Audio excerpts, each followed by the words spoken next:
Welcome to Everything is Everything. I'm Amit and this is my good friend Ajay. And we are both men of peace. Shanti, Shanti, Shanti. But the world is a complicated place. Human nature is a messy little thing. Much as we want everyone to love everyone else, not in an amorous way, don't get naughty thoughts, but in a platonic way.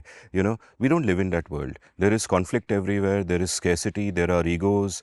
There is a human condition and there is war, right? Now, we've done some previous episodes, both on the seen and the unseen, and on Everything is Everything, on the war in Ukraine, which you shared some great insights on.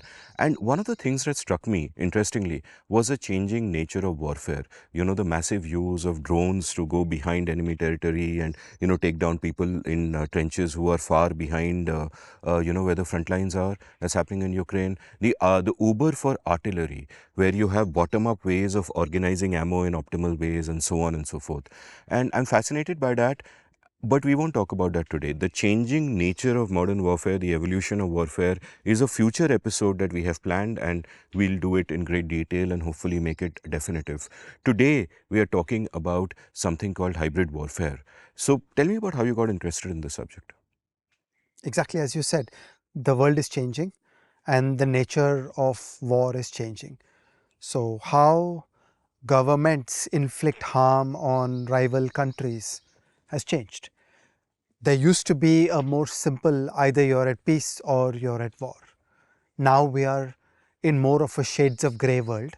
So, for today, we should also take interest in the hostile actions done by people that are below the threshold of a full blown hot war.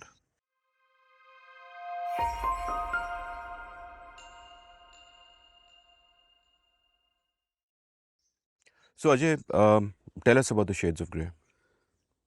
So we have clearly two extremes, which is explicit war like Ukraine and Russia, and explicit peace like Japan and the United States, where there's not a shadow of hostile action going on, or there is explicit killing at the border going on every day. All of us need to understand a middle zone, a gray zone, where many kinds of hostile acts are going on, and that is the zone of hybrid war. And we'll come to a variety of the mechanics.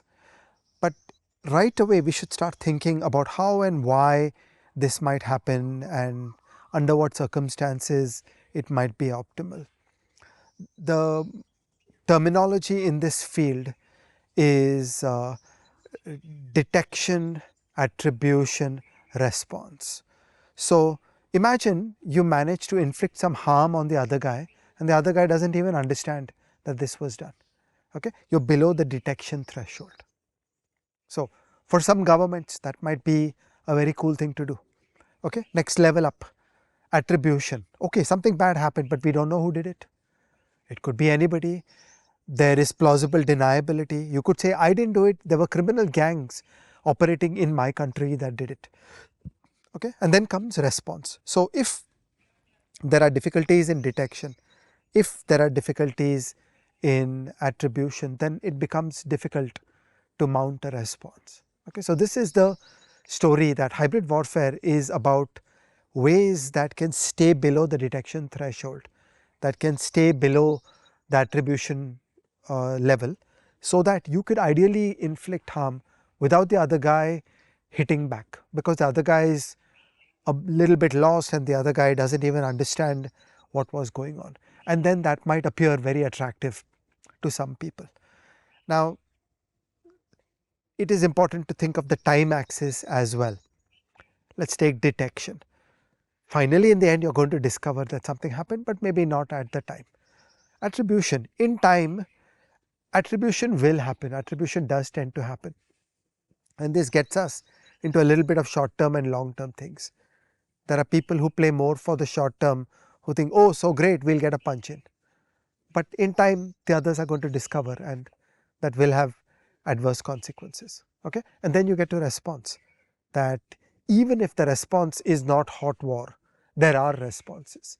So we need to understand this new landscape of what are the kinds of levers, how do people try to stay below the detection threshold, how do people try to stay below the attribution threshold, and what kind of responses can be kicked off. This is the new world of hybrid war that is emerging. I want to immediately put up some pieces for conversation. Consider the Iranian nuclear program. The Israelis have long been keen on disrupting the Iranian nuclear program because the Iranian government has been quite explicit that we want to bomb Israel off the face of the world. So it was a remarkable episode where the Israelis managed to get into the operating system of the industrial controllers used in the Iranian centrifuges. And when the centrifuges were being used, the software would work in subtle ways to actually make the centrifuges blow up and fall apart and behave in wrong ways. So for a long time, the scientists thought that we have not yet solved our R&D problems, while actually there was clever code that was disrupting them. The clever code knew the correct frequencies at which the centrifuges had to respond. And when the scientist was asking the centrifuge to do the right thing, the code would make the centrifuge do the wrong thing. So the uranium purification would go wrong. Now this is an attack where for a long time you did not even cross the detection threshold. After the detection threshold was crossed, how do you attribute it? Who did it? Okay, who were the world powers who came together, and how might Iran respond? Okay, so this is an example of hybrid warfare at work.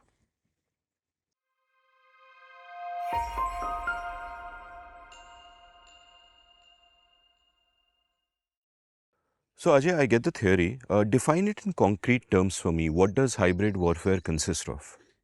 So the organizing principles are what I've already said, which is show me a hostile action that you could conduct that stays below the detection threshold. Show me a hostile action that can stay below the attribution threshold. Okay, that's the game. So people have applied themselves to saying what things can I do to harm my enemies without getting to detection or attribution, and a variety of tools have been applied. And here is a broad classification. One line of attack is cyber attacks.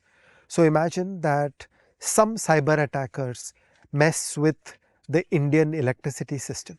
Okay? All modern systems are fully electronic. There are computers everywhere. So imagine some cyber attackers interfere with the Indian electricity system. And for some time it can even be that, oh, the system is misbehaving and we don't know why. I'm below the detection threshold. So I'm inflicting cost and messing with my rival without them even understanding.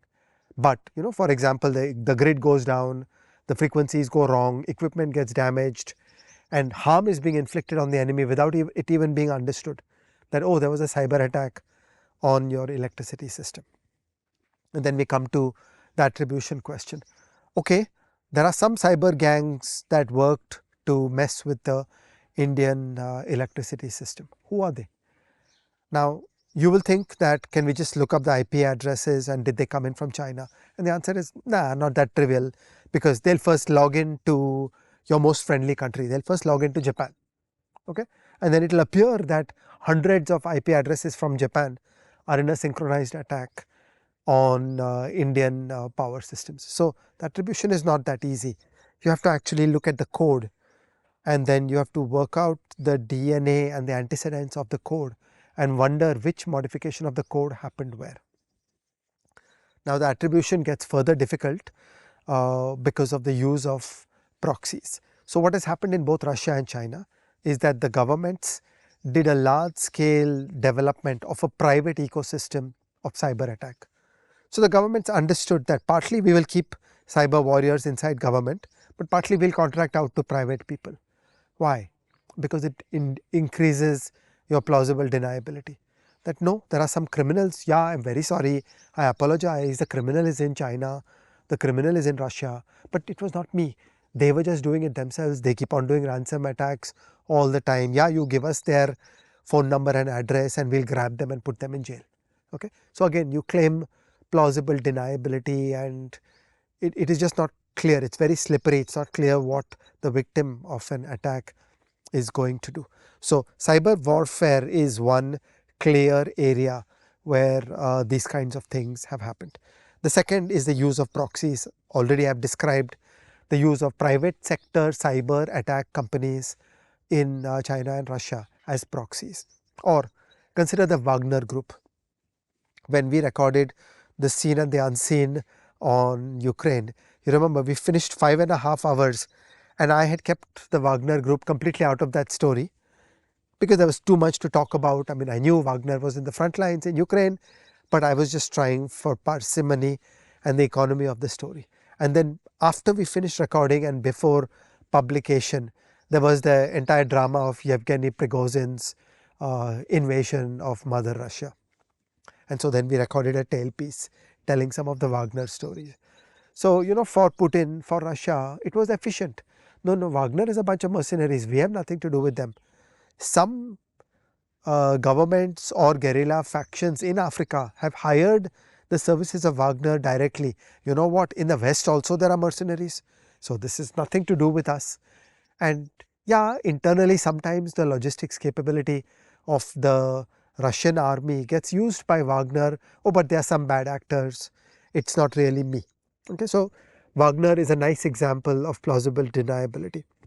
And so it is with Lashkar-e-Toiba and Jaish-e-Mohammed, where I think the Indian side has correctly and credibly proved that these are pawns played by the Pakistan ISI. But for a long time, the Pakistani government said, who, me? I have nothing to do with this. There are so many jihadi groups in Pakistan. Al-Qaeda operates in Afghanistan. So we have nothing to do with this. So the use of proxies. Proxies can be used to mount terrorist attacks. Proxies can be used to wage war. The Wagner Group. For a long time, the Russians propped up local groups in the province of Donetsk in Ukraine and claimed that it is an authentic, organically grown rebellion. Okay, while actually a lot of them were Russian army soldiers wearing uniforms of the local guerrilla groups in Donetsk. And then alongside that, there was the entire propaganda warfare that, oh, these are Russian speakers, they have been harmed by the Ukrainian government, so they have mounted a rebellion of their own. And as in the world of Stalin and Hitler, these are standard tactics that you kick off the rebellion, then you recognize them as a country, then the rebels plead for help, and then the German army shows up in Sudetenland, invading Czechoslovakia, saying we are helping the oppressed Germans of Czechoslovakia. Okay, these are the standard playbooks of the 20th century. So we saw that being done by Putin in Crimea. So this is use of proxies. The third line of attack is the entire field of information warfare. This is an entirely new space. Now, the old Soviet Union and the old Chinese Communist Party very much did propaganda. On the Western side, there was Voice of America. Okay, so there was propaganda. Propaganda is old. It's not new. What has changed is the problems of the modern internet and of social media. So social media is really a turning point in this field. The ability to get users to go down rabbit holes, to radicalize and tribalize in little groups is an entirely new phenomenon, and it is very vulnerable to bad actors, be they domestic or foreign. So I don't make such a great distinction. I just say that once there is a bad environment in a country, it will be exploited by all kinds of bad actors. Some people are trying to sell us a soft drink. Some people are trying to sell us a domestic political party. And some are trying to pursue the interests of hostile powers. What are the elements that information warfare would seek to do in the context of hybrid war and the actions of state agents and state actors? What they would like to do is interfere with the normal working of the country at many, many levels. So one example is elections, that you would like to prop up the persons who are more conducive to your government's objectives. So it is reasonably well documented that there was foreign election interference by China in Taiwanese elections, supporting a pro-Chinese party, by China in Australian elections, supporting a pro-Chinese party, by Putin in the Brexit referendum. Russian government has explicitly funded right-wing and nationalistic populist groups in France and Germany, including explicit money trails. Marine Le Pen has taken personal loans from Putin and so on. Then there is the entire stories around interference in American elections, where by and large you've got to FBI charge sheets, which is a high evidentiary bar. So in this modern post-truth age, there are always people on the other side saying, no, no, no, you're using democratic talking points. It's not easy to get up to an FBI charge sheet. There is an FBI charge sheet against Yevgeny Prigozhin and the IRA for election interference in 2016. So I'm pretty convinced that that actually happened. I So, think they made an attempt at election interference, but it was, and we know this for a fact, it was vastly overstated and it didn't have an impact on the elections. so right now, let me just say there is an FBI charge sheet. There is an Fine, FBI indictment. So but it's there's just no a charge question sheet. that it happened. Hmm. No, there's no question that it There's happened. no question that they made an attempt, Yeah. but Now, how effective it was, we but the don't know. allegations that that actually turned the elections, That's I a mean, right separate now debate. it's completely So overstated. that's a separate debate. Hmm. So how effective are these things? We don't know. We can and should think about the ways in which these play out. Actually, right away, let me talk about the detection, the attribution, and the response. Actually, in this context, in the context of information warfare, early detection and attribution is key, because that turns the population against the very campaign. As long as a campaign can hide, you can be far more effective. But if a campaign is detected early and the attribution is done early, then actually the people are reasonably bright. They understand that, okay, the Chinese Communist Party wants such and such party in the Taiwanese elections to win, and then it diffuses. So it is key to run intelligence operations and to have a better ability inside the country to call out these things as they happen. But in a way, that's the very thing that social media has harmed. In social media, we are in a post-truth age. Anybody can allege anything, and we've stopped believing these things. Another key use of information operations is to just create conflict. So there is an amazing story worked out in detail, blow by blow. We have the evidence where folks sitting in the IRA, this is the Internet Research Agency, Yevgeny Prigozhin's organization in St. Petersburg. These guys managed to get and organize, they managed to organize all the way to getting a Republican protest on the streets in Colorado. They fomented the anger, they created the grievance, they baited people with targeted messaging so that people got more and more angry, all the way to organizing a physical rally in Colorado. So this is the level at which information warfare has been used and is being used. So the game is really make people come to blows with each other, divide the country, make the country angry with each other. So consider all through the Cold War, the United States had a broadly stable approach to the USSR and the Chinese Communist Party. It varied in degree, which is perfectly fine. Different presidents had a different read of the situation and behaved differently. But by and large, the Democratic and the Republican Party were on the same page that this is an important problem and we've got to take down the communist bloc. And they managed to stay united and they managed to get it done. And today in America, you have an American president and a whole bunch of his closest appointees who are pretty explicitly pro-Russian. It's an unbelievable moment in American history, and this was critically enabled by information warfare.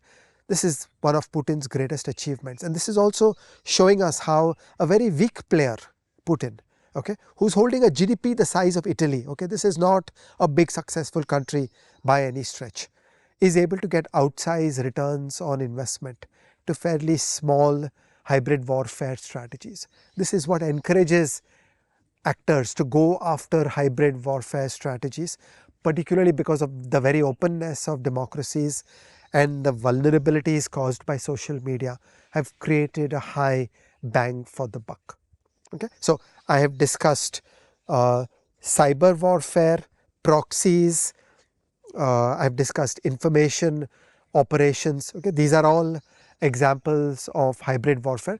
The last is economic coercion, and also you get to violent attacks that remain below this detectability, attributability threshold. So here is the most recent and important example, which actually triggered us that, yeah, it's time to now do an episode on hybrid warfare.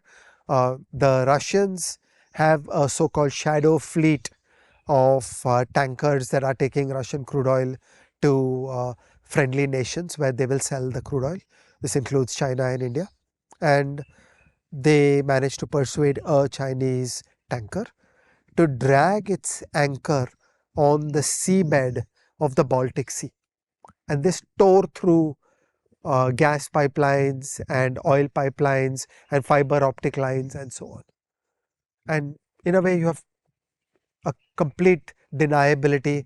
It looks like a terrorist operation, or even if you manage to catch it in time, you manage to catch that tanker. The tanker throws up its hands and says, oops, this was a mistake. Okay. Now, something remarkable has happened. The Finnish Navy boarded the tanker and they've grabbed the people, and interrogations will happen, and we'll see what happens. You said to me a short while ago that what was incredible about 2008 and the use of a proxy terrorist group to attack Indian interests was that one person, Kasab, was captured. Okay, that made all the difference, because then the Indian side was able to get more information from him about what was done, who did what, where were you born, where were you trained, tell me your life story. So similarly, that's the significance of the Finnish Navy boarding a Chinese merchant vessel, which is part of the shadow fleet that takes Russian crude oil out of the country. So these may seem like faraway developments, but these are huge. This is just an unprecedented escalation of the Ukraine war, where we're now playing at bigger and bigger levels of lethality.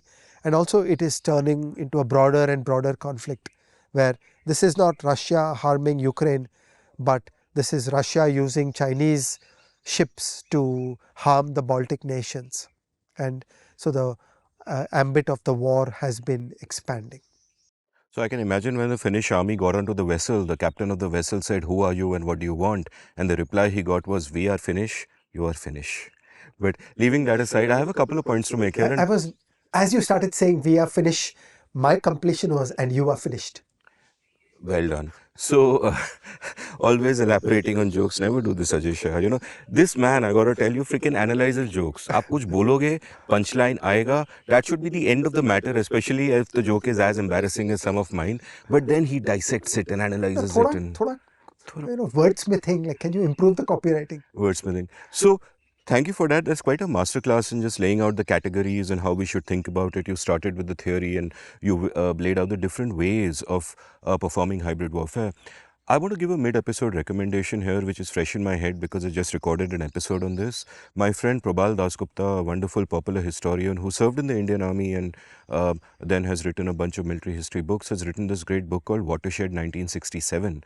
And it's about the one time we defeated China in 1967, something not many people know about, that the last military encounter between India and China actually ended with India pushing China back in 67. But that's not what I'm talking about. There, you know, when he lays out the background for what's happening, he talks about the 1965 war. And in the 1965 war, he talks about how, first of all, the CIA conducted this, I think it was called a crisis game or whatever, where they did a simulation of what would happen in the subcontinent. And you have to note at this time, Pakistan under Ayub Khan had embraced free markets, were doing damn well. India was doing pretty poorly and was aligned with Russia, even though they said they're not aligned, but was aligned with the Soviet Union after the 1962 loss to China. So these and Pakistan and China seem to be coming close together. So the US did a war games kind of thing where I think circa 64, they predicted that in 1966, Pakistan will attack India and they'll do it using proxies. That they'll send different guerrilla teams into Kashmir. There will be a popular uprising in Kashmir. Simultaneously, China will enter through Sikkim.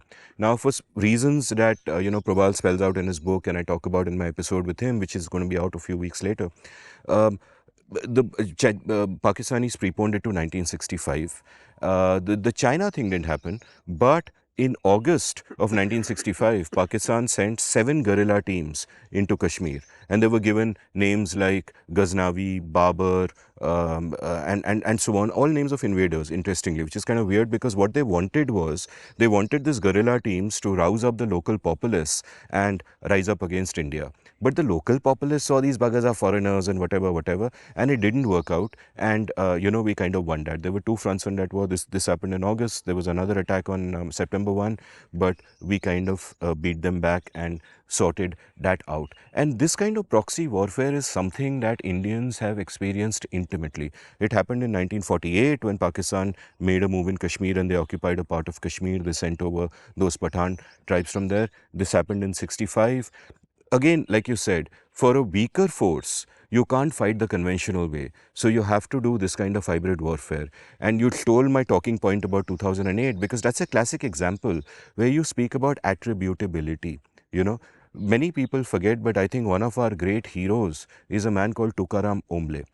Right, Tukaram Omble was a constable on Marine Drive who, when Ajmal Kasab was trying to get away, grappled with him and fought with him and managed to detain him alive, which was critical, and got shot in the process and died. So, hats off to that brave policeman, as it were. And because we caught Kasab, and only because we caught Kasab, we managed to get the details and we figured out this was proxy warfare again from Pakistan. But otherwise, had he died, had all the men died, they had complete plausible deniability. This is something China has done with India. The whole Naxalite movement, which was fomented by them over the years. And again, Probal's book has a little bit of that, and we can share other literature in the show notes on that, was again Chinese interference. It was pretty hardcore. They were funding a lot of dissident activity in India. That shit was kind of going down. And proxy warfare is alive and well in the world. Like if you look at what's happening in the Middle East today, Hamas and Hezbollah were essentially proxies of Iran in the battle against Israel, right? So, and which everybody kind of knows after a period of time, but you can still officially plausibly deny that, oh no, that's a freedom movement and we are not funding and fomenting them. And that's about proxy warfare, which has been going on for a long time, alive and well to the present day. I now want to turn to information warfare and give you an example of that from 1967. In 1967, there was a great general called Sagat Singh who was in charge of this pass called Nathula. Nathula was a critical pass.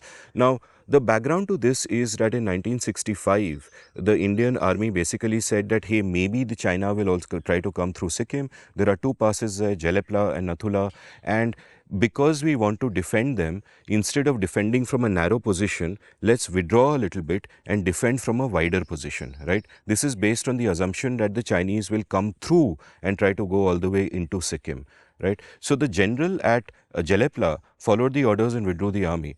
Sagat Singh was a general, and this is 1965 at Nathula, and he refused to follow the orders because his thinking was that, hey, you are assuming that they will try to come through. What if they just want to occupy? If they occupied, they have a position of dominance, which in the military means you're on higher ground, so less people can, defend that ground against more people who are down below.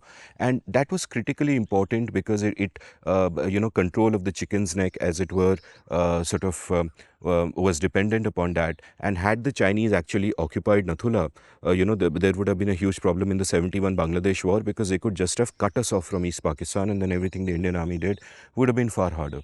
Anyway, so to get to the point, Sagat Singh kind of refused, and it kind of stayed like that. And the Chinese were like confused that, hey, they withdrew from one, they haven't withdrawn from the other. They didn't go through with the attack. In 1967, they started doing incursions and attacks started happening. Now, the story that Probal relates beautifully in his book is about how in Nathula and another place called Chola, the Chinese were repelled. In Nathula, they killed many soldiers, but eventually they were repelled. And perhaps I want to tell this story, stories that should be films episodes, so we won't go into the details. But one aspect of that, just came to mind, which is the information warfare aspect. Because what the Chinese army did was the Chinese armies decided to play propaganda for the Indian soldiers. So they had a bunch of messages prepared and they translated it into Shuddh Hindi. And then they had it relayed over the loudspeakers into Shuddh Hindi. Now, as you and I and every Indian knows, no one Nobody in knows India speaks Shuddh Hindi. Hindi. It is an artificial language. The real backstory of that is there was one language called Hindustani, which included bits of Urdu, Hindi, Persian, all of these. And then there became a political movement in the 19th century to kind of separate these. and saying that Urdu is for Muslims, and we'll create a Hindi that does not have any inflections from the alleged invaders. So all Persianized Urdu words were taken out, and you came up with something artificial which nobody speaks. So anyway, so they started blasting the Shuddh Hindi on the loudspeakers, and the soldiers were Jats. It's not even that they were from Sikkim or whatever, they were Jats. They didn't know what the fuck is going on, right? Now the Chinese assume that our loudspeakers are working. So they, at one point, I think they went from 4 loudspeakers to 12 loudspeakers, and the Indians bizarrely also had loudspeakers on their own side. So this is pre-internet, pre-social media, pre all of that. 1967, you have loudspeakers. On the one side, you have loudspeakers speaking at Shuddh Hindi to Jats who don't know what the fuck is happening, and perhaps even in a Chinese And accent. pre Google Translate, think, spare a thought for the plight of the Indian soldiers Yeah. trying to create propaganda shouting in Chinese. In Chinese, but they kind of managed to do that. Now we have the Indian version of the story, so we know that their slogans did not work because we didn't understand the language. We don't know the Chinese version and whether our Chinese propaganda over the loudspeakers worked. So it's almost like a comic book thing, and even then it was recognized that information matters. You can take morale up, you can take morale down. If you tell them that we have conquered the rest of the passes, right, when information is going slowly, maybe morale goes down. Maybe they say, fuck it, I'm going to withdraw, etc., etc. And it was that important, except that the tools then were incredibly primitive, and now they're a little better. And the other major point to move past the book and come to modern times that I want to make is that on the one hand, it is true that social media has created a chaos where there isn't a consensus on the truth and we are stuck with narrative battles. But this is not always a bad thing. Like what happened in 2019 is, if you remember the Hunter Biden laptop incident, Hunter Biden's laptop was found somewhere, and the Democratic Party very successfully spread the misinformation that it was fake and there was nothing on it. This was not true. At a time when this was not true, a bunch of media outlets like the New York Times and other big outlets decided that we will spread the misinformation, and they knew it was a lie, that that laptop isn't true, it's Russian propaganda and there's nothing there. And they spread that, and at that time they ran Twitter. This was before Elon Musk bought it. The New York Post account, I think, was banned from Twitter because they tried to fight back. There was no marketplace of ideas. It was crushed by the mainstream, and I believe the CIA was also involved in colluding in this. And it was after, and apparently this impacted the elections. And after the elections, of course, the news came out that they were lying and this was misinformation. And eventually Musk bought Twitter. Now, whatever you think of Musk buying Twitter, the point is you need a marketplace of ideas and you need a multiplicity of ideas. And these guys were trying to control the airwaves. And this was disinformation, not from a foreign party perhaps, but definitely inimical to America's interests, because where you suppress information, where you suppress dialogue and debate, you are harming democracy. And I think the people figured it out, right? I am no fan of Trump, as you know. It is also a great nightmare of mine that if he sides with Putin now and, Ukraine is defeated, what could happen in the world? I share all your fears about that. But at the same time, if you look at what the other side was doing, it's reprehensible, and I understand why they lost.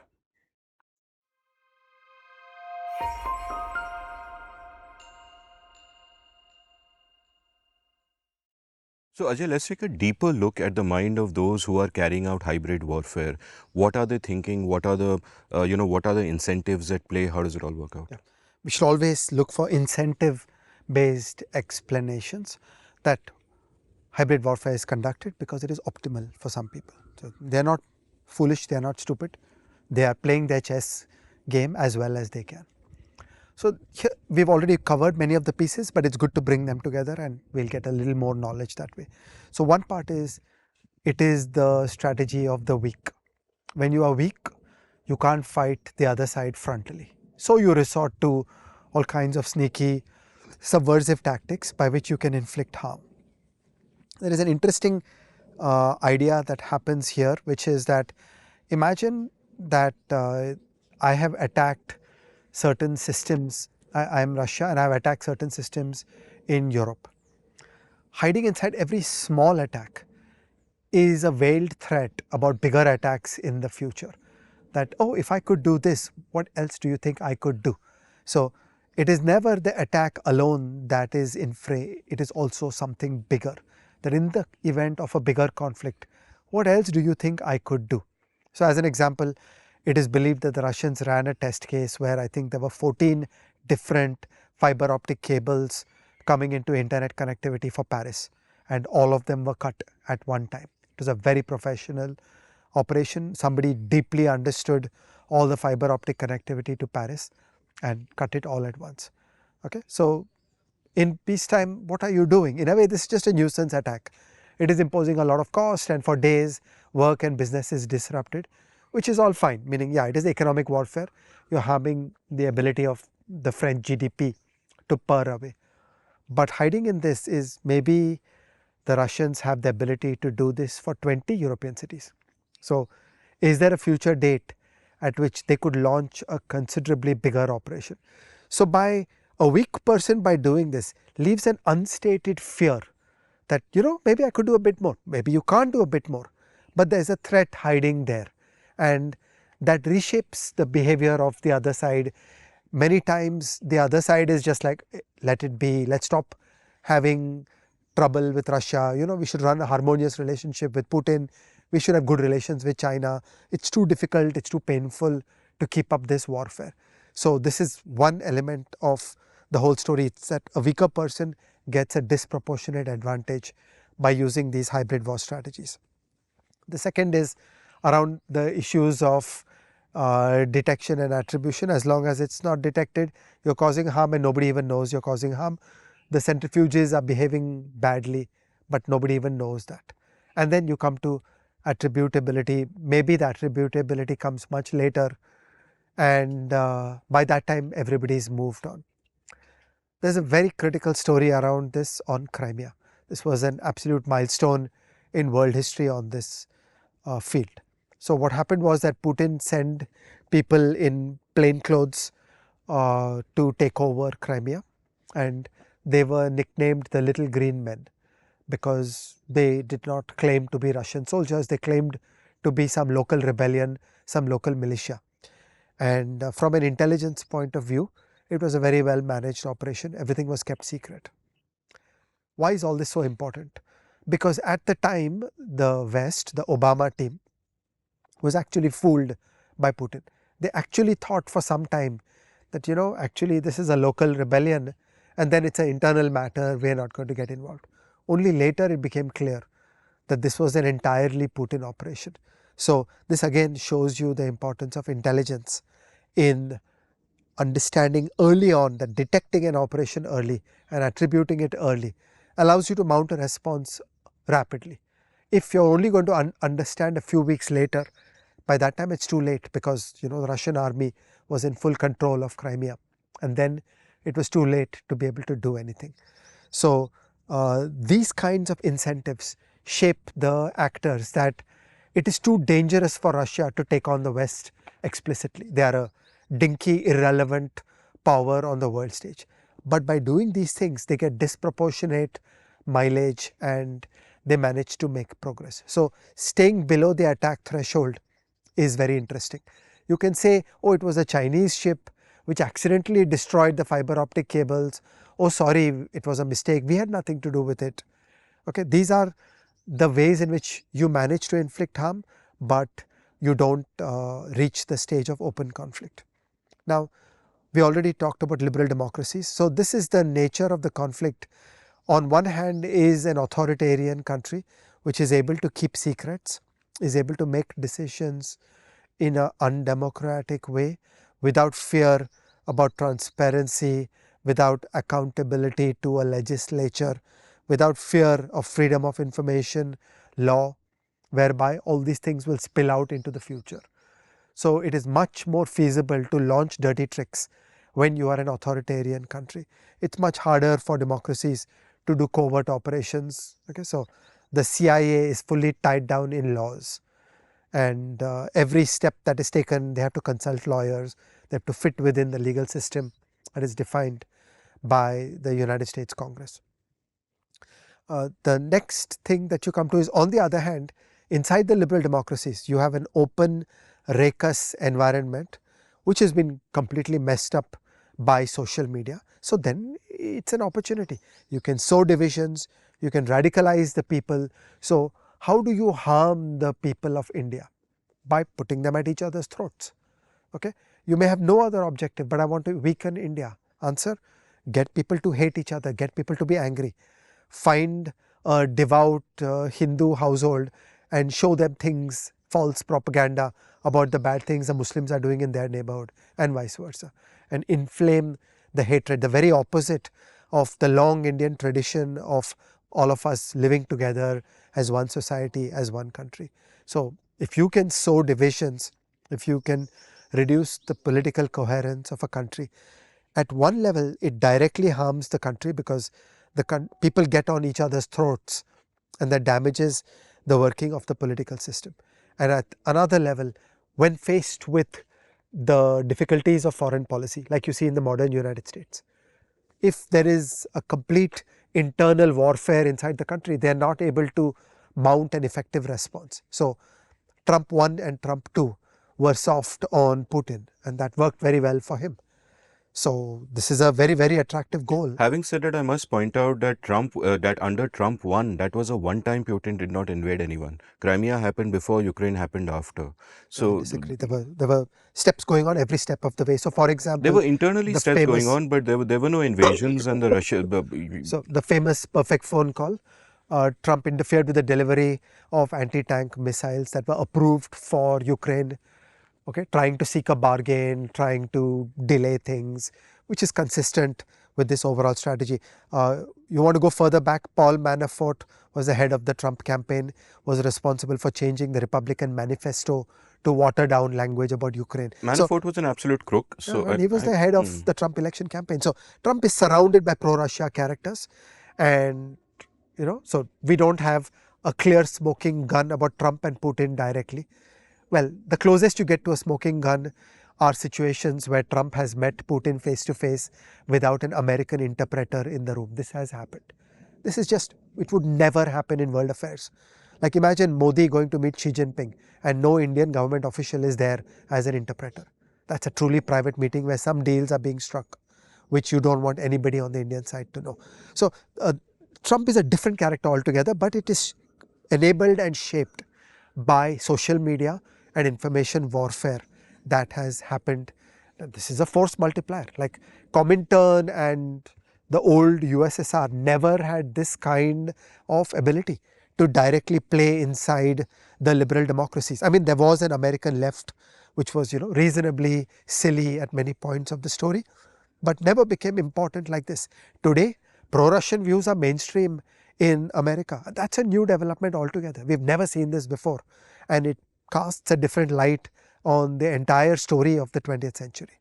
And that is the asymmetric power of hybrid warfare. So this makes it very attractive that if I was an authoritarian country and I faced a democratic rival, then information operations, influence operations, election manipulation, these are all very low cost affairs by which I can get a disproportionate impact.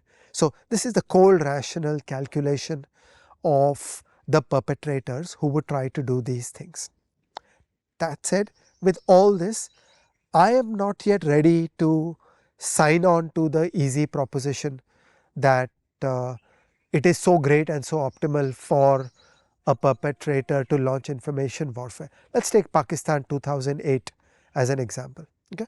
So there is a crude reading of the story that the Pakistan ISI, the Pakistani deep state, got a very good deal by launching the operation. So first let me state the very good deal claim, but then let me say when you think a little deeper, it's more clouded. So first comes the very good deal.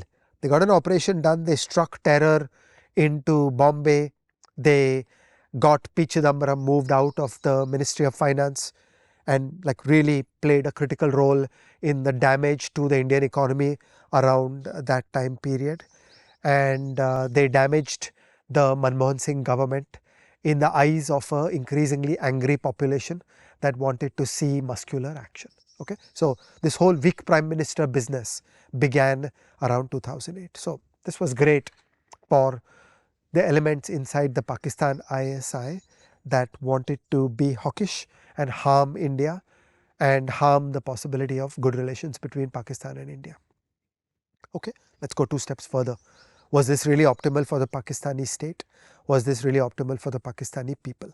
So in a crude reading from your WhatsApp uncle, The Indian government stood by while the attackers harmed Mother India and never invaded Pakistan. Okay?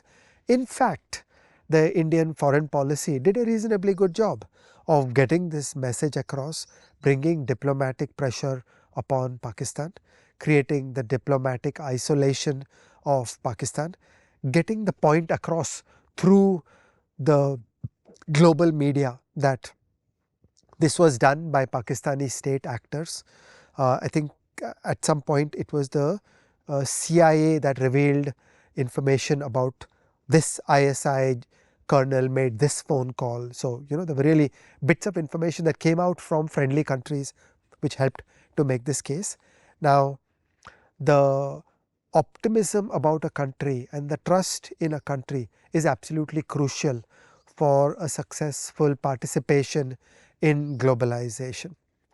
When it became clear to the boards of a lot of Fortune 500 companies that Pakistan is a messed up country, it is a country that is capable of launching a proxy attack upon its neighbor, where there is a state where the ISI may launch something and the leadership can do hand wringing, saying, we are not actually in charge of them, don't blame us, they are out of control, there are bad actors inside the ISI.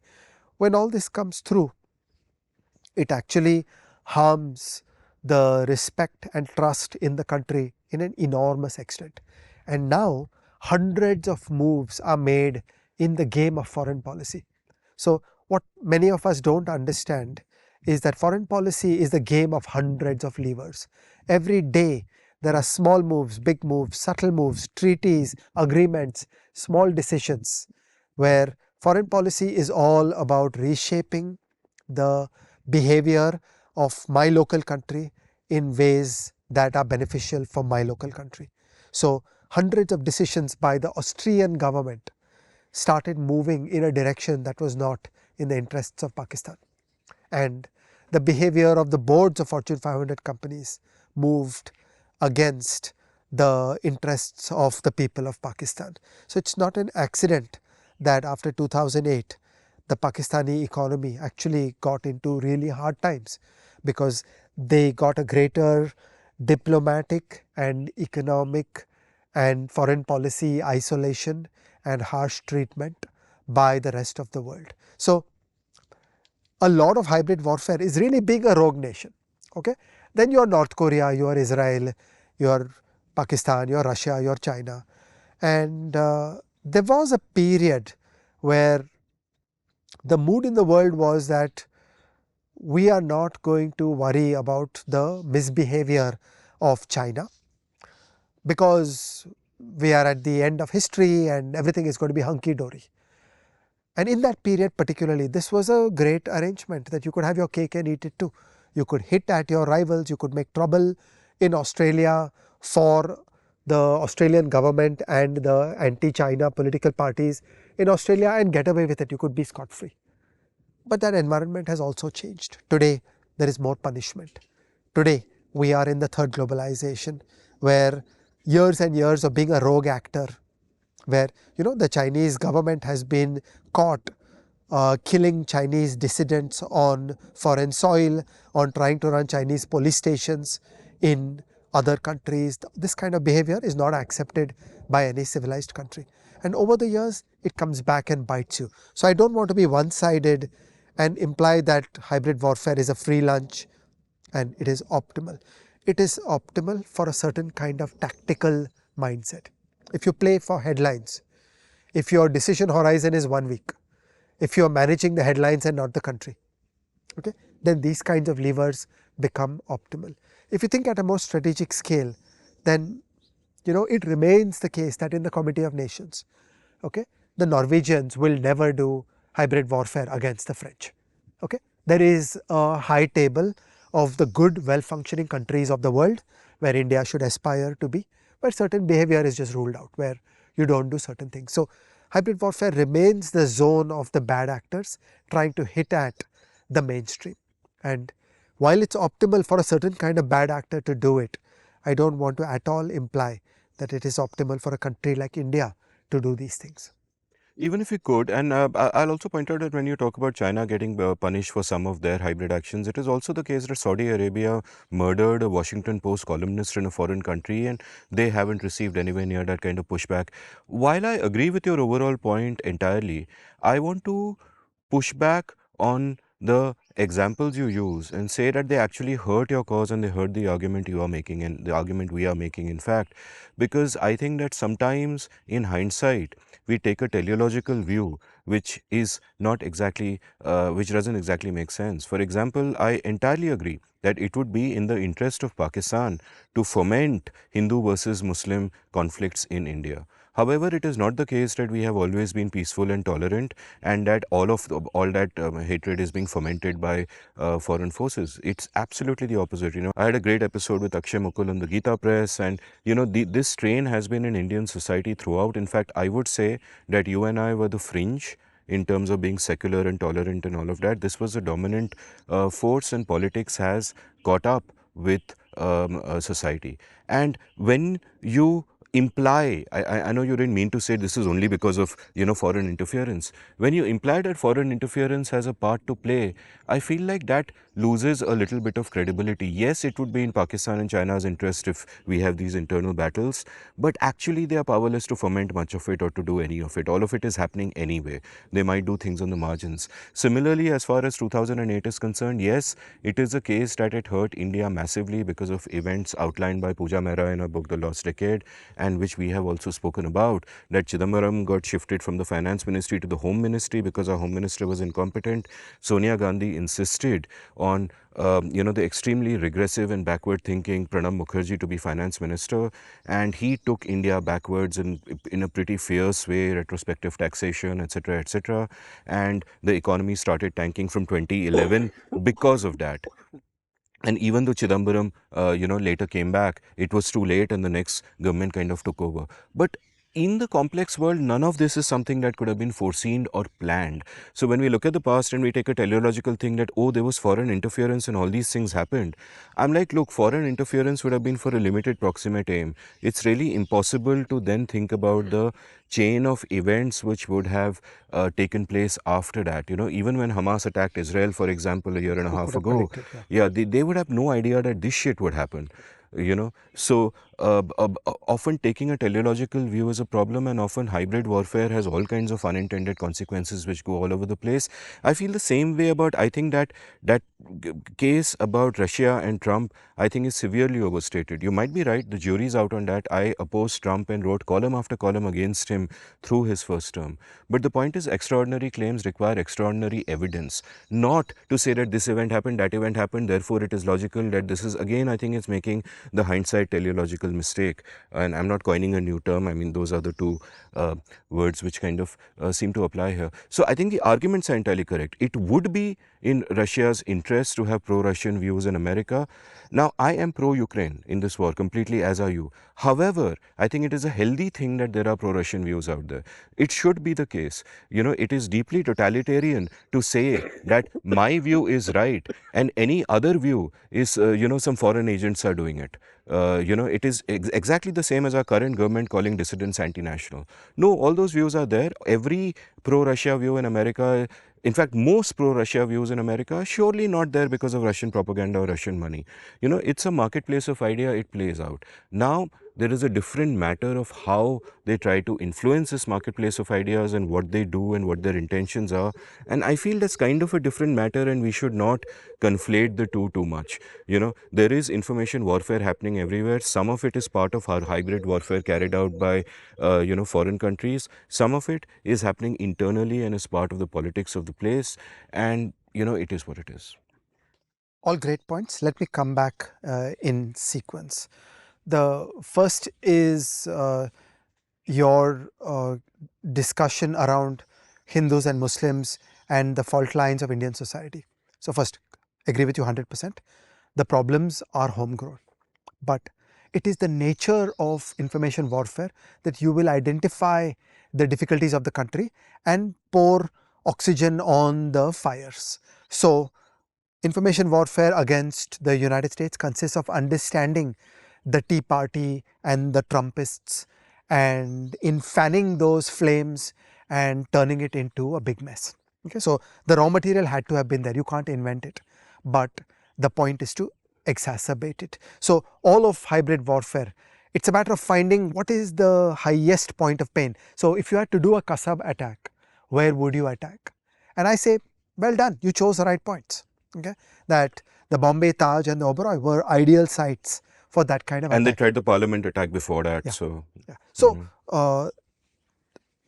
I'm absolutely not implying that the problems of Hindus and Muslims were made in Pakistan, but it is the nature of information warfare to find weak spots and play on them. It is the nature of hybrid warfare to find the weak spots and play on them. Okay, so for example, how do you harm the Baltic nations?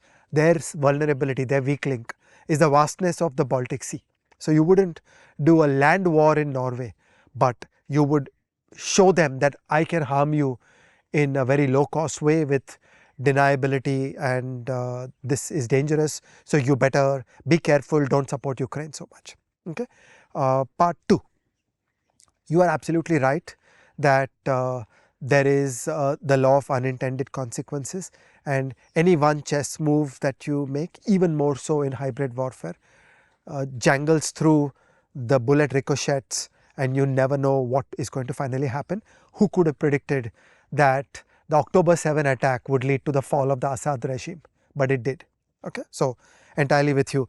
Karl Popper has a great simple idea. He says we should not believe complex conspiracy theories because nobody can plan so much, least of all a secret small cabal of conspirators. Okay, so fully with you on that. I'm on a different point, on the tactical versus strategic view.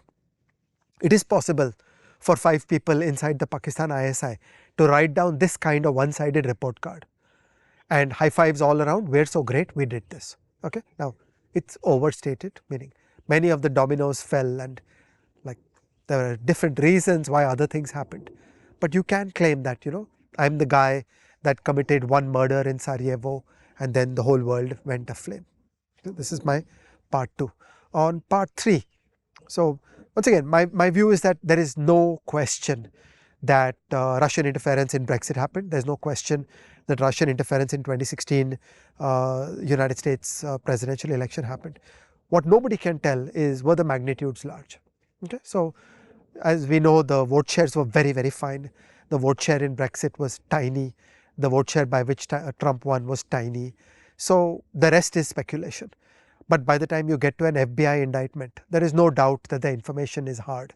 That they have transcripts, they have phone recordings, they have hard information. So when Yevgeny Prigozhin was indicted by the FBI, that is United States criminal justice system level of perfection. And it's not like an Indian police, an Indian CBI charge sheet means very little. A US FBI charge sheet is at a different level of evidentiary claim. So we know these things happened. As you correctly say, as with many other elements of hybrid warfare, you don't quite know where it's going to go, and the perpetrator is equally trying to sow chaos, do 10 operations, don't know which one will have disproportionate impact, sow fear, make it easier for the uh, peaceniks to say, look, this is too costly, let's not fight with them, let's give up, let's make peace. The entire German approach of find peace through trade, the entire German softness on Putin, okay, is born out of this kind of fear that there are people who say, look, this is just too much work. Let's not be hawkish, let's make a deal, let's make peace. So you get out of the situation of confronting China, of confronting Russia. So for years and years, the China delusion, the Russia delusion in the eyes of Western countries was partly sustained by the fear that, oh my God, if you actually start fighting with them, it's too hard. That this is not the low operational capabilities of jihadi groups in the Middle East. This is far more capable countries. So what a government of Russia can do, what a government of China can do is far more lethal, is far more dangerous compared to what jihadi groups in the Middle East can do.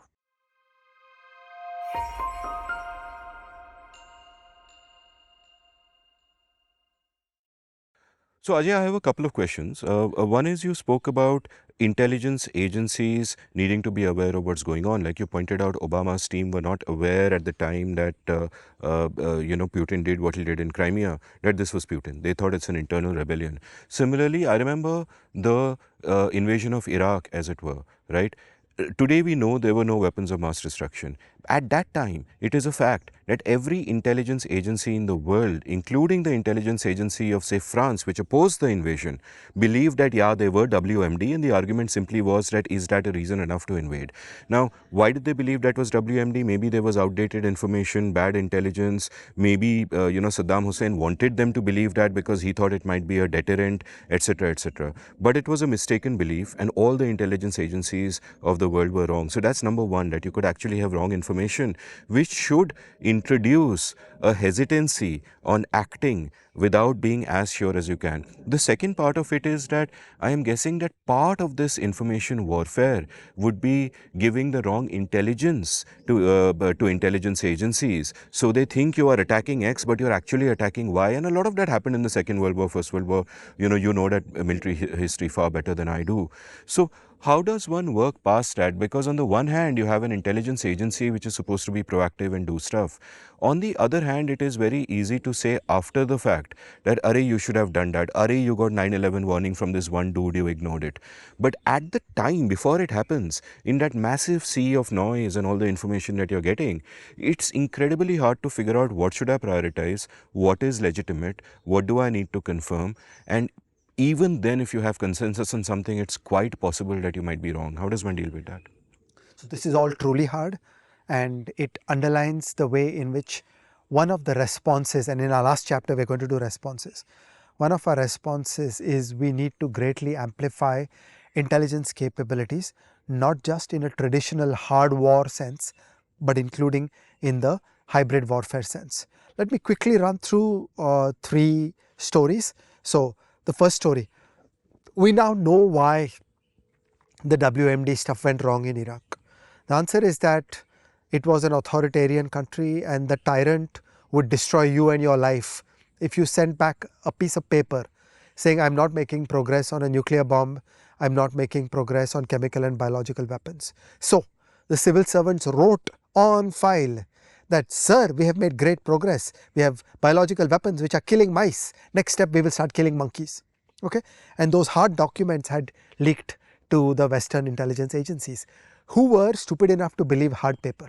It's like, what you're going to believe, your lying eyes, or you're going to say, no, in Saddam Hussein's regime, you needed to have that sociological understanding of the Saddam regime, that officials lie to each other. It is Swachh Bharat all over again, that nonsense information flows up the bureaucracy, and the top genuinely believes that we have done all these things. So that was the deeper story, that it was the mistake of attributing first world state capability upon Iraq. It was not an intelligence failure in that the facts were wrong. They had hard documents which were saying that we have so much uranium, it is going supercritical, etc. Hard documents were there. Okay, but yet they were completely wrong for a different reason. And Saddam Hussein would refuse inspections. So you needed an army to go into the lab, and then you find the lab is all empty, there's no uranium there. Okay, so that is story number 1, a great intelligence story about how intelligence is actually deep. You can't make do with a piece of paper, that because a document says we built so many toilets, it doesn't mean you should start cheering that, wow, the problem is solved. You've got to understand the country, you have to think deeply about what is happening in the country. Okay. Second, Crimea. Okay, that was another profound intelligence failure in the West. When the invasion happened, and today with hindsight we know it was a Russian invasion of Crimea.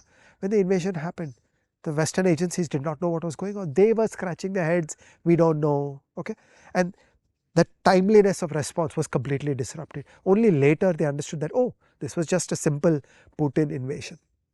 And then third, the triumph of the Western intelligence agencies was the Ukraine war.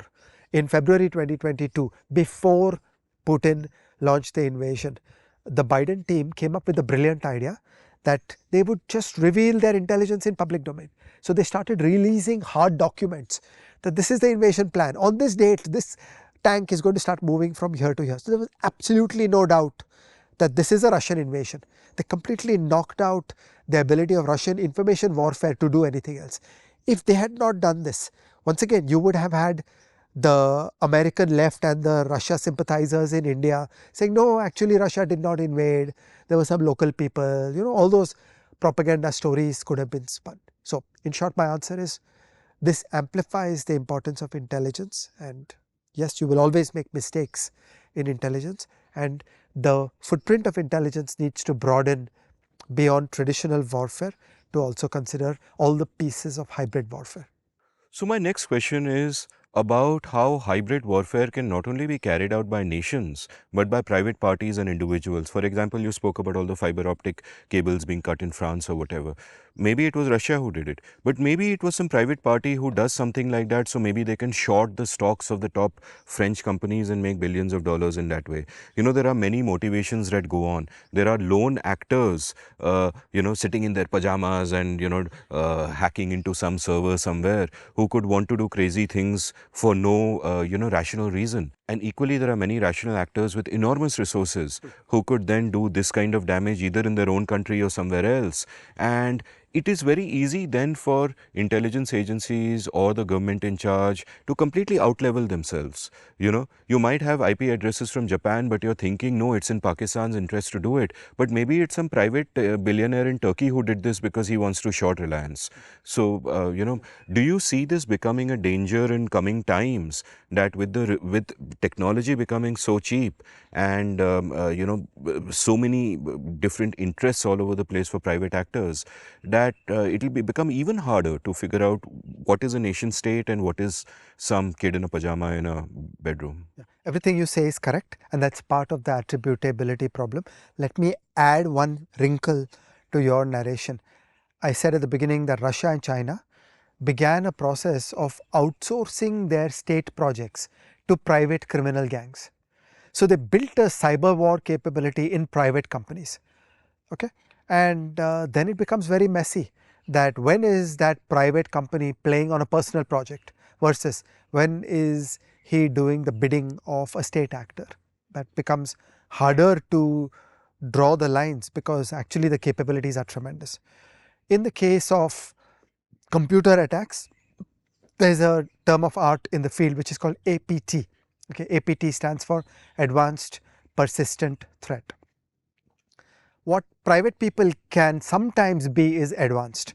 Many times the script kiddie, your teenager trying to break into some systems are really not advanced. Whereas the level of brain power that state actors are able to buy is much higher. So the word advanced. But the second is persistent. Private people don't persistently do these things. They'll sort of launch one crime and then they lose interest. They'll go off to a different crime, they lose interest. Only state actors can build APT, and once again it is an intelligence challenge on trying to understand what was a private actor doing, was there a state actor, and intelligence agencies need to develop these kinds of capabilities for attribution. While I am on this subject, I shall digress and tell the world's best story. Okay, for all ye researchers, hear the best story in the I world. am so excited now because I see shit like this. I'm going to tell the world's best story, South Asia's best anecdote. But now you are doing this. I can't Yeah, wait. Go for it. well, we are a linear combination of our influences. So you are reshaping my standards of telling stories. When I'm the October, reshaping your standards of hyperbole, not yeah, telling stories. yeah, when the October 7 attack happened in Israel, shortly after that, a research paper came up in America saying that there was a vast short position in Israel prior to the Hamas attack. Can you imagine? If true, that means that there were people in Hamas who plotted the attack and simultaneously made $500 million of it by doing giant short positions in Israeli exchanges before the attack. But I would simply say that the evil of the attack by itself is so enormous that the short position is completely minor compared to that. I mean, if I was planning a terrorist attack, I would also say, let me make $500 million on the side. Which is the evil? You're killing 1,100 people or you're shorting something? Yeah. So I'm just on a side point That this that there was, motivations can be. yeah, all these can mix up, all these can come together. So when you said a private terrorist cutting cables in Paris, I thought of this, that could it be that a private terrorist will launch one of the world's most horrific attacks? The October 7th attack, which was done by Hamas, is really one of the most reprehensible and disgusting moments of world history. And if on top of that they had also done insider trading on the Israeli financial markets, then it would be a different wrinkle on the whole story. Mercifully, it turned out, all ye researchers, listen, it turned out that there were mistakes in the programming, so the result was actually wrong.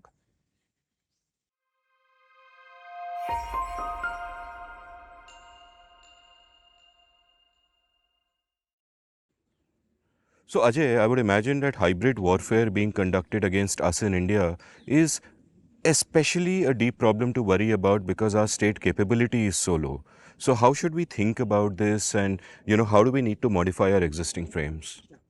The most dangerous thing for all of us is the idea that we read about hybrid warfare in international circles.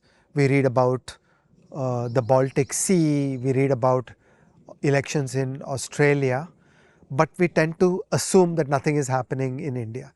And I just want to say to all of us that, it's time to wake up. There's stuff happening here and we need to wake up. So, in my organization, XKDR Forum, we have one working paper on foreign interference in elections, where we put together global evidence, and we also pull together some of the media reports and little dribs of hard information around foreign actors and their activities around elections in India. And it is time to start waking up, not necessarily time to start shouting foreign hand and claiming that every dissident is anti-national, but it is time to start waking up and understanding what is going on. Here are some facts. We know that a large proportion of the Russian misinformation campaign on the Ukraine war was actually directed at India. They were very keen to keep India on side. Something like 43% of the total Russian uh, influence campaign on Ukraine was conducted in India. And that is huge, that they put a very high focus on manipulating the Indian information space. So when you see so much pro-Russian media in India, for example, I've always been struck by the videos that come out of Hindustan Times. They're just out and out Russian propaganda. And clearly they're getting somewhere. So India is a site of information warfare and influence operations. Similarly, there was a period in 2021 where Meta has documented that the Russian government started getting unhappy that there has been a great benefactor for the Indian COVID response, which is the AstraZeneca COVID vaccine. Okay, so a vaccine was built jointly between the private firm AstraZeneca and Oxford University, which was manufactured by Serum Institute in India with the help of the Gates Foundation. And that vaccine was built on scale, and that vaccine helped the entire Indian subcontinent make progress on conquering COVID.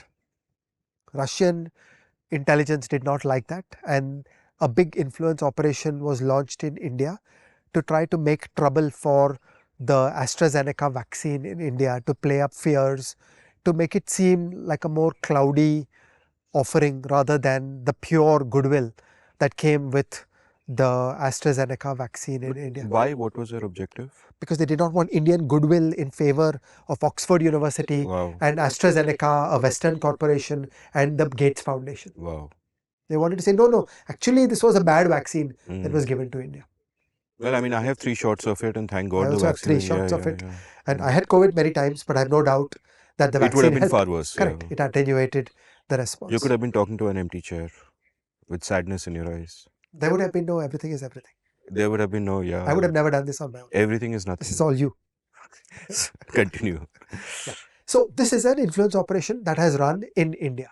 So, we need to start waking up that the crazy things we see, when you see an internet story which is shouting about the Ukraine war, or we see something about an AstraZeneca vaccine, it is to some extent foreign players operating in India, doing information warfare in India. So this is already the reality of what is happening in India.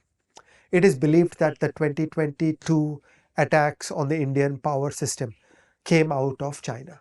It is believed that the attack on the AIMS, on the hospital AIMS, where the medical records of all the powerful people of India were stolen.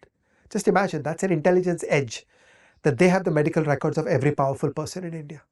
That is really a gold mine for better understanding India and potentially undertaking future covert operations against individuals in India. This was done by the Chinese government, okay, and so on. So these things are happening. They have started happening. You've already emphasized the role of covert action by proxy groups attacking India. So we should not read the foreign press and the lack of knowledge about hybrid warfare that is present in India and conclude that India is safe. We are part of this global game as well. And I would also say that, uh, within the category of information warfare, there's, it being part of hybrid warfare carried out by foreign state actors is actually a subcategory. The larger category is misinformation itself. And I would say that you need a broader strategy to think about misinformation, because if attributability is either impossible or difficult, then the approach should be that wherever there is misinformation, we should fight it. That whether it is coming from China or Russia or some guy sitting in UP doesn't really matter. I would imagine 90% of misinformation is actually locally generated, if not much more than that. And the point is, misinformation is misinformation. We should fight it regardless. This is not a counterpoint to anything you're saying. I'm not arguing against it. I'm just taking a step back and saying that, hey, there is this larger problem, and somebody conducting hybrid warfare can fit beautifully into that, because you flow into that sea of misinformation and exploit all the vulnerabilities. Agree 100%.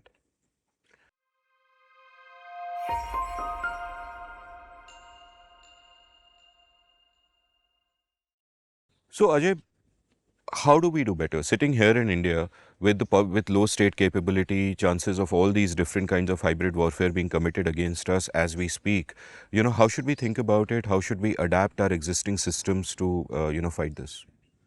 Proxy wars, terrorist attacks build the kinetic capability. Okay, that when a next attack happens at the Taj, get guns there faster. Okay, don't take hours to get guns there. So that's like a straightforward, traditional, mainline terrorist response type story.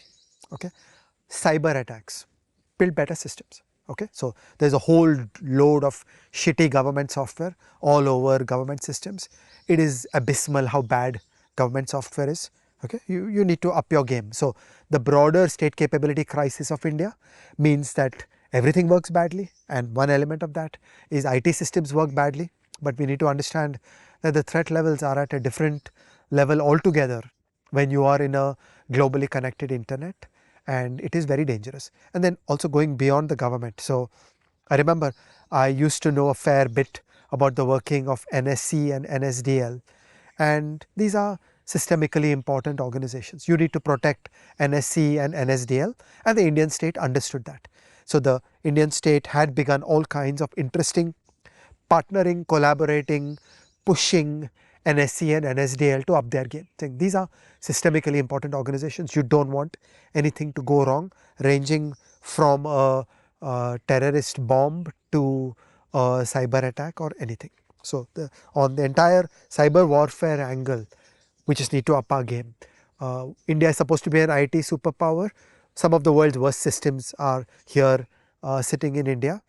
In fact, there are some very interesting stories coming out in the world of cybercrime saying that global cyber attack organizations have started using India as a training ground to develop and test the attack. Why? Because you'll get more misconfigured systems and badly configured systems and incompetent IT people in India. And also Indian companies have a culture of secrecy. So when an attack comes, they will try to hush it up. They will not go to the original system vendor and raise the alarm and get the thing fixed rapidly. There is just this instinctive response of insecure, incompetent people that hide it. Don't talk about it. Don't go public with it. And the attack doesn't get reported and it doesn't get fixed in the global software. So what the global attackers are doing is you first roll out your latest and greatest 0-day based attacks on Indian targets, confirm this works, debug your software, and 1 week later take it into Europe and America. Wow. So this is India is a very bad place in terms of bad engineers, bad cybersecurity, and everybody needs to up their game, public and private. Okay, and then I want to come to the whole information warfare, manipulation of elections, and the entire influence operations story. Here I want to go 3 steps deeper, building on where you were a moment ago. I want to talk about the epistemic institutions of every society. Okay, every society has to deal with truth and lies and uh, positions that are taken because of somebody's self-interest. And every society has to have some broad thumb rule of what is right and what is wrong. And there are epistemic institutions in the form of the universities and the statistical system and the data and the researchers and the trust in well run media organizations, the trust in the statement of a government, and all that. The only way to fight information war is to grow the depth and capability and activism of that epistemic institutional capability. So I don't want to think of it as a thin layer of those noble organizations that will squash internet rumors. Okay, so I'm all for fact checking organizations and all that, but they are but a thin layer on a deeper societal capability. What you want is good data, you want sound information, you want well trusted sources of information, you want researchers, you want research organizations, you want the media, you want some trusted government organization, so that when a government organization says something, the people will actually believe it. And this takes you to the heart of the Indian problem, that when the epistemic institutions are weak, you've actually got a field day for all the operatives of information warfare. They could be domestic, they could be foreign, they could be pushing one narrative, they could be pushing another narrative. Suddenly the entire space where one can play, three can play. Okay? So suddenly you've got the whole space open for all kinds of information manipulation, and I feel that this is a great reason to be very careful about the war on truth. It is very careful to actually create conditions of safety and honesty and truth around the epistemic institutions of society. Every great country, every successful country is built on the foundations of epistemic institutions. We in India are in a very bad way on all these. It is difficult and dangerous to be a truth teller in India today, and that will come back to bite us. Gentle readers, I want to inform you that epistemic means knowledge. So, what you're talking about is really data and information and all of it available so people can kind of parse that And for the trusted themselves. authorities who will speak up when various nonsense claims are made. So you look back at the success of the United States in the Cold War. Okay, all sorts of Soviet propaganda happened, and there were always that 10-20% American left who would support the Soviet Union. Okay, but there was enough of the respect and the integrity of the epistemic institutions of the society, the people who sat up, who spoke, who wrote, who criticized, and who were trusted and believed. And that is how they came through and really ran the Cold War reasonably well and won. So, thank you for this masterclass. This episode has been three things: it has been a primer, it has been a wake up call, and it has been a confession. Because now I have realized, Ajay Shah, that you have been conducting hybrid warfare against me. Every time I visit your place, sometimes you give me fruit, sometimes you give me biryani, sometimes you give me sweets. You're killing me softly with your sugar. But now I am wise to you, thanks to you yourself, and I will not let you conduct any more of this hybrid warfare. I shall fight back and I shall refrain. But you may give me coffee and cheese. I'm quite happy with that.